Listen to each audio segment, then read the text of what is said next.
Jordan Hamlett is the Louisiana-based tech worker and former private investigator who spent 15 months in federal prison for, prosecutors said, illegally using Donald Trump's social security number online in 2016 in an effort to access his private tax information.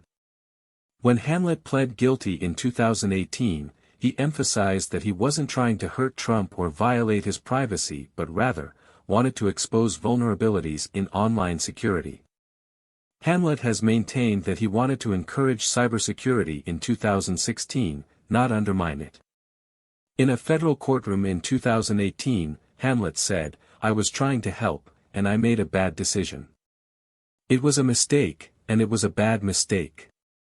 Hamlett was looking at up to 5 years in prison, but U.S. District Judge John DeGravel sentenced him to 18 months and gave him a $250,000 fine. DeGravel was released after 15 months. Hamlett discussed his case with never-Trump conservative and former GOP strategist Tim Miller during an interview for The Bulwark on Tuesday, April 4, the day in which Trump was arraigned in New York City on 34 federal counts in connection with Manhattan District Attorney Alvin Bragg, Jr.'s investigation of alleged hush money payments to porn star Stormy Daniels. Miller's article was published on April 6. Miller believes that the U.S. Department of Justice's aggressive prosecution of Hamlett and the sentence that he received were a miscarriage of justice, and that Trump, with his 34-count indictment, has received the type of kid gloves treatment that Hamlett didn't enjoy. Jordan Hamlett knows how it feels to get railroaded, Miller writes.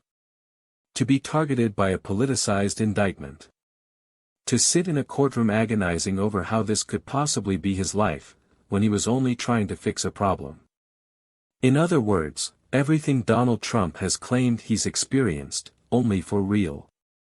But like so many others who have suffered miscarriages of justice, Hamlett didn't have the tools that the former president has used to push back against the system. The never-Trumper elaborates, when Johnny Law came for Jordan Hamlett, the boys in blue didn't let him surrender on his own by way of a private jet. Or make exceptions to help him avoid a humiliating detainment. They didn't spare him the mug shot or the ankle bracelet. Or keep his house nice and tidy during their raid. Hamlett doesn't have his own social media network where he can bleed his grievances.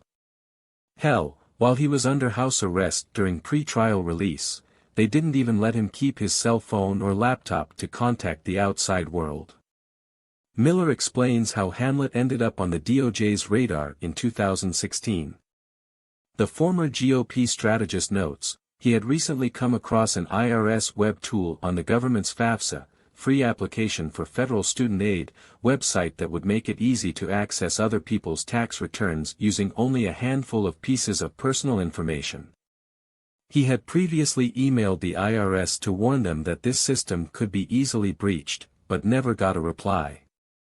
On a whim, Hamlett decided he might get the attention of someone at the IRS by putting the presidential candidate's data into the widget to see what it spit out. He found Trump's social security number via Googling. It had been leaked online previously thanks to the hacker group Anonymous and others. Then he went to the FAFSA site, put in the candidate's name, date of birth, and SSN, and created an account tied to a new email address. Discussing his case with Miller, Hamlett recalled, "They flat out said they want to make an example out of me. Everyone was scrambling to make an example out of me. It was the most isolating experience of my life. Friends or families would show me the articles, and it was infuriating because I couldn't explain my side of it. There was no way for me to talk about it. Meanwhile, half the world hated me. To this day, I still get messages about what a piece of I am." Hamlett, recalling his 15 months of incarceration, told Miller, "It was a laid-back prison, but it's still a prison. There were stabbings." Hamlett vehemently disagrees with GOP claims that they are being unfairly targeted by prosecutors. The former private investigator told Miller, "My resentment is towards the legal system as a whole. It's not used to target one side or the other, it's used to go after whoever they need. So, I don't want to hear about Republicans being targeted. Because believe me, I know what it feels like.